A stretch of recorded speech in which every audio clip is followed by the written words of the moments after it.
Bonjour mes nymphes et papillons de venir. Alors aujourd'hui on est le 18e jour du défi de Lilou et c'est un super gros morceau. C'est être un enfant non désiré.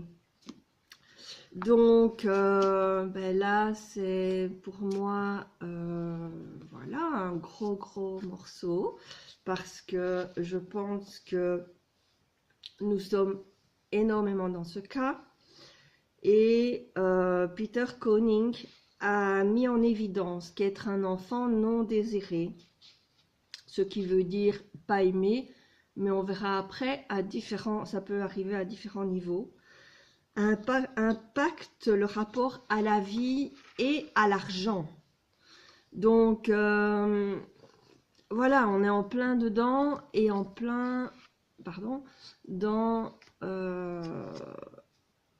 dans ce qu'on est occupé de travailler en ce moment.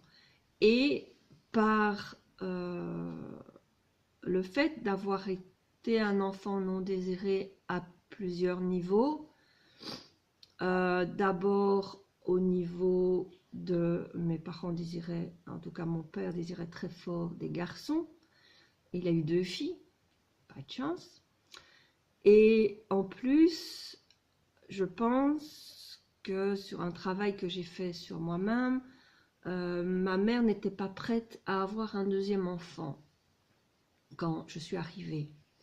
Donc voilà, 2 bonnes raisons de ne m'avoir pas été désirée au bon moment, même si j'ai été aimée et voilà, beaucoup de choses, mais je vais lire ce qui s'explique et au fur et à mesure, je vous dirai où je me reconnais là-dedans.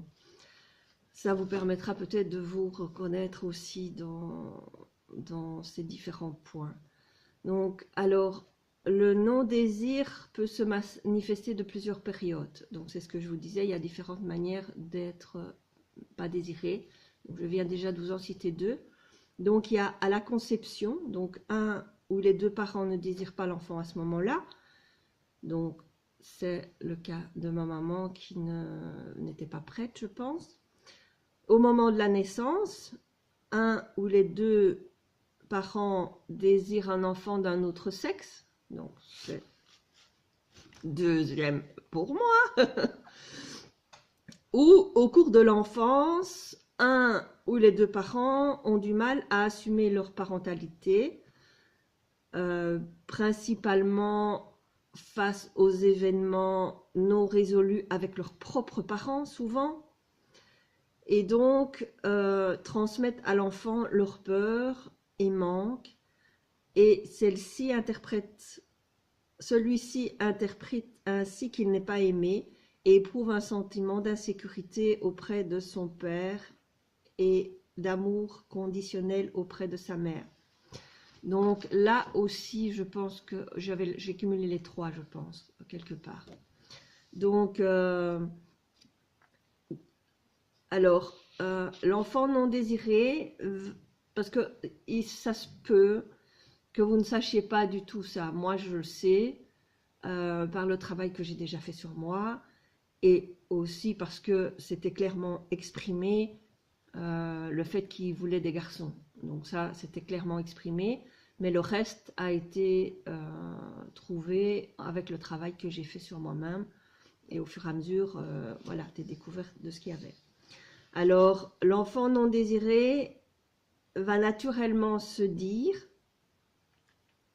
selon le degré auquel il a été confronté à cette réalité, puisque je ne suis pas désiré, je ne mérite pas la vie, je n'en suis pas digne.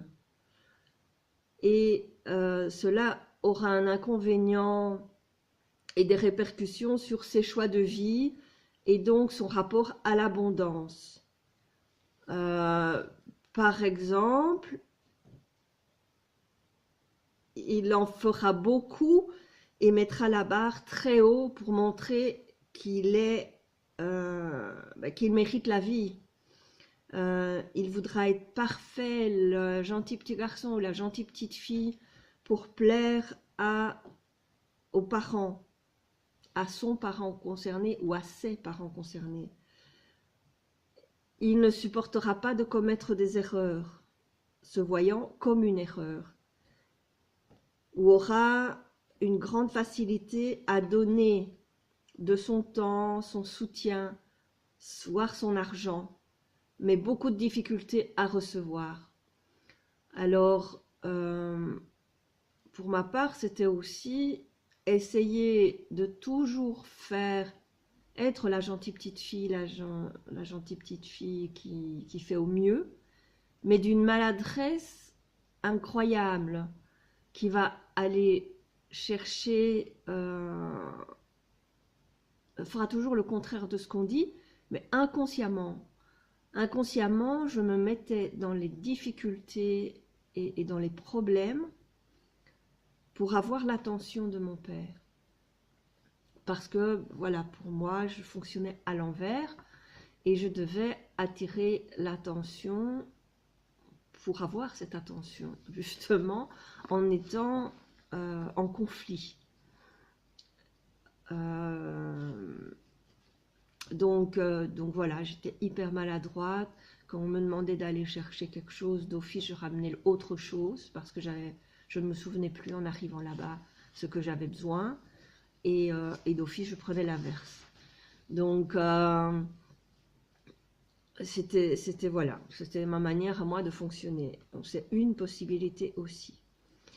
De nombreuses personnes ne savent pas officiellement qu'elles n'ont pas été désirées, mais le pressentent depuis longtemps.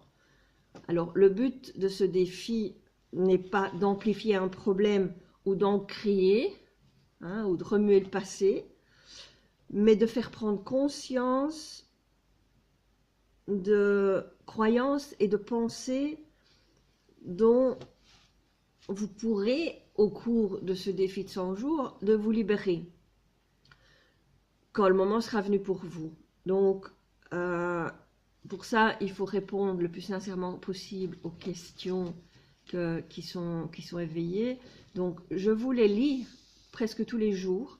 Donc, n'hésitez pas à reprendre mes vidéos, à les réécouter, à prendre note des questions, à y répondre et à aller creuser plus loin par rapport à ce qui vous parle à vous. Parce que ça vous permettra d'aller plus loin et de libérer beaucoup plus de choses. Maintenant, libre à vous de le faire ou de ne pas le faire, ça vous appartient. Moi, je vous transmets simplement et ça me permet de partager en même temps mon défi et ce que je mets en place. Moi, j'ai déjà beaucoup travaillé, beaucoup de choses, et beaucoup de choses ont déjà été libérées. Donc, je ne fais que remettre en avant ce qui a déjà été mis en place chez moi. Donc, la question du jour, c'est retrouvez-vous dans le fonctionnement décrit dans ce défi du jour. Donc, ce que je vous ai dit sur le manque de mérite, les choses comme ça, le fait de travailler dur, de vouloir être la parfaite, le parfait. Vous reconnaissez-vous dans cela? Alors, connaissez-vous les circonstances de votre conception, de votre naissance? Si vous le souhaitez, vous pouvez aller glaner des informations auprès de vos parents. Et même si elles ne sont pas très fiables, parce que un parent vous dira peut-être pas que vous n'étiez pas désiré parce qu'il ne veut pas vous blesser. Donc moi, c'est mon cas. Ma mère, elle a carrément occulté le fait de ne pas m'avoir voulu à ce moment-là. C'était non, pas du tout, pas du tout. Maintenant, avec le recul, je sais aussi pourquoi elle ne voulait pas de fille. Mais ça, c'est une autre histoire. Alors, vous pouvez aussi, il donne un petit rituel et voilà, vous pouvez également faire ça. Donc, profitez de cet instant pour comprendre et ressentir dans votre corps et âme qu'à un niveau plus vaste, plus éternel, il n'y a pas d'erreur et que tout est à sa place. Pour moi, on choisit nos parents. Donc, on choisit là où on va avec ce qui est là. Donc, si on insiste pour arriver et pour venir à ce moment-là, quand les parents ne le veulent pas, c'est qu'il y a une raison. Donc, c'est notre choix, notre le choix de notre âme, en tout cas, de s'incarner dans cet enfant non désiré. Parce que c'est ce qu'on a à travailler, tout simplement, et comprendre dans cette vie-ci. C'est un vaste débat. J'aborde quelque chose de très particulier, j'en suis consciente, mais voilà, c'est ma croyance et je vous la partage. Mais je ne vous force pas à y adhérer, loin de là. Donc, suivant les circonstances de votre naissance ou enfance, prenez un ou deux objets ou photos représentant un ou vos deux parents. Mettez-vous en face et prononcez les phrases suivantes que vous pouvez adapter en fonction de votre histoire. Restez concentré sur vos sensations corporelles et émotionnelles. Je vous lis tel que c'est. Adaptez donc si ça dépend de un ou des deux parents. Prenez le parent qui est concerné, bien sûr. Et adaptez selon si vous êtes un garçon, une fille, désiré ou pas désiré. Enfin, que ce soit à la conception, que ce soit à la naissance, que vous soyez un garçon ou une fille, enfin que vos parents aient voulu un garçon ou une fille, ou que ce soit plus tard que vous soyez senti rejeté.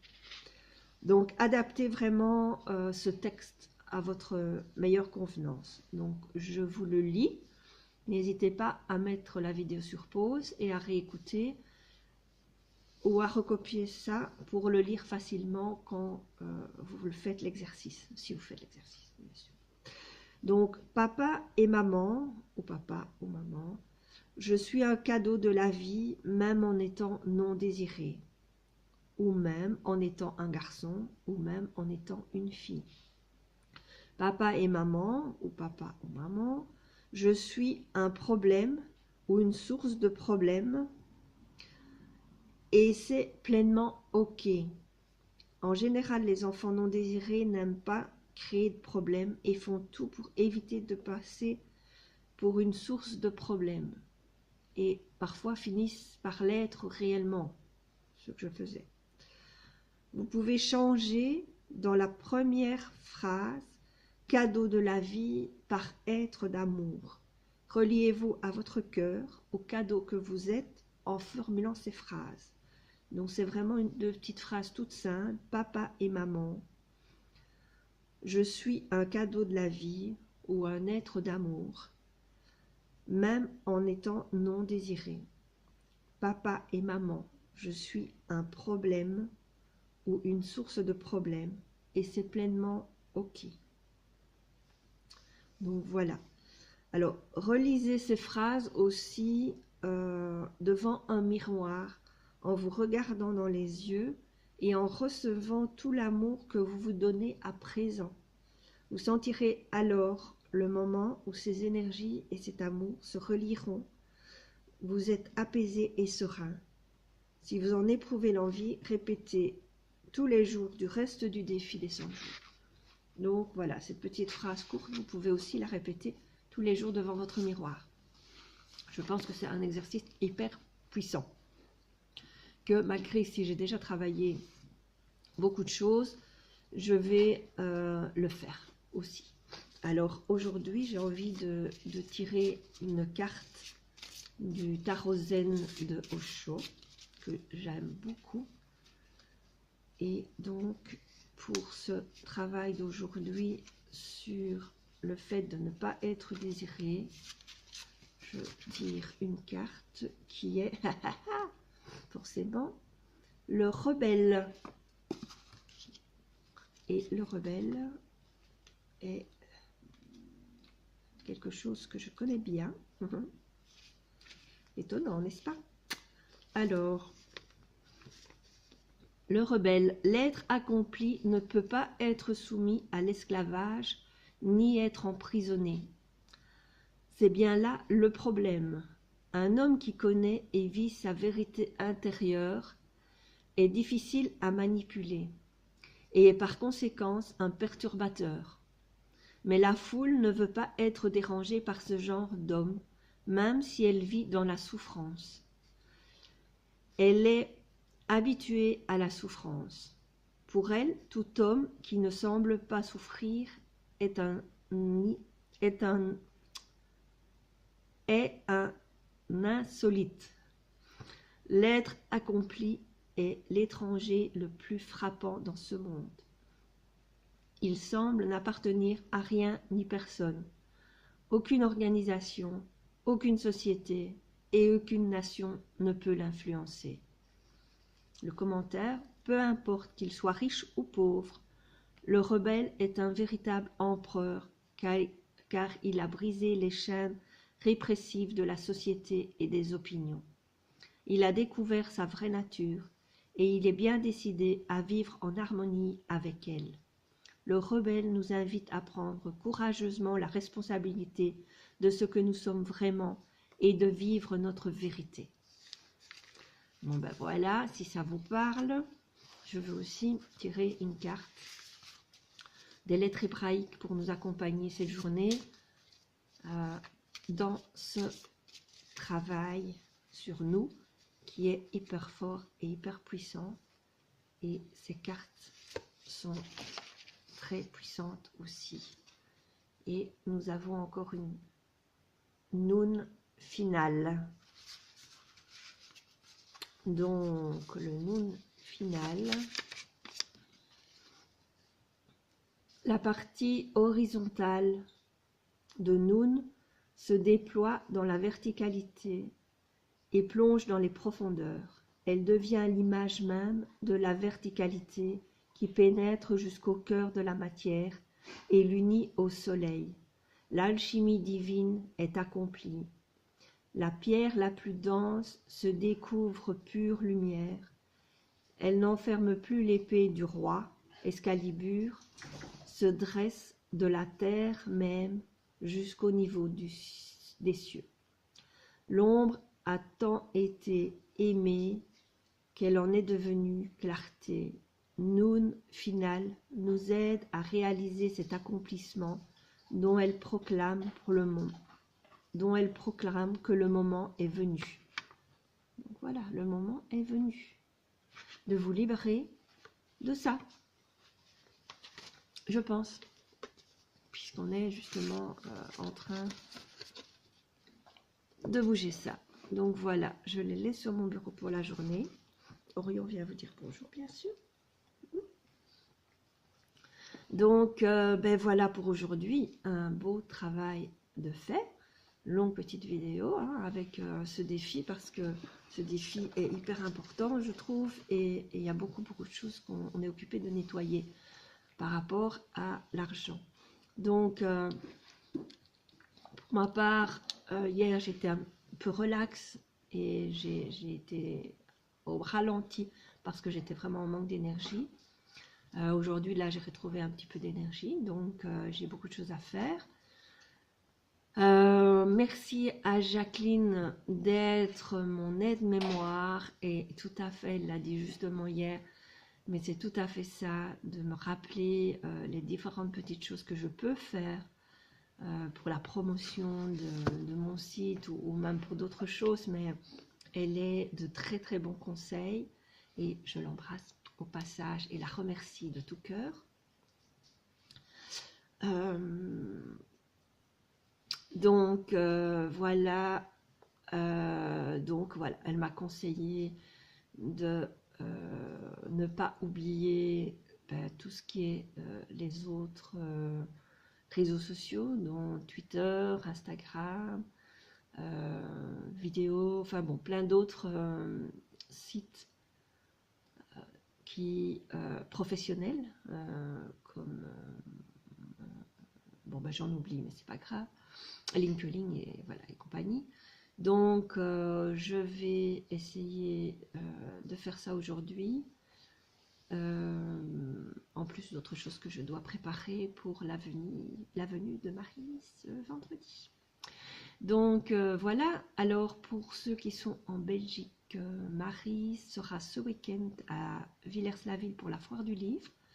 Donc si vous voulez découvrir ces livres qui sont juste super, donc et même au passage vous les faire dédicacer puisqu'elle sera sur place, et normalement son illustratrice sera là aussi. Donc voilà, c'est l'occasion de les rencontrer. Je vous parle souvent d'elle, mais ben voilà, c'est l'occasion de la rencontrer éventuellement et d'acheter ses livres si vous avez des petits cadeaux à faire pour vos enfants ou petits-enfants. Donc voilà, ben écoutez, voilà pour aujourd'hui. C'est un gros morceau et c'est juste au moment de cette pleine lune. Donc je pense que ce serait un bon rituel de nettoyage que de faire cet exercice proposé aujourd'hui, si vous êtes un enfant non désiré. Donc je vous embrasse, je vous souhaite une excellente journée et un très très bon nettoyage. À demain.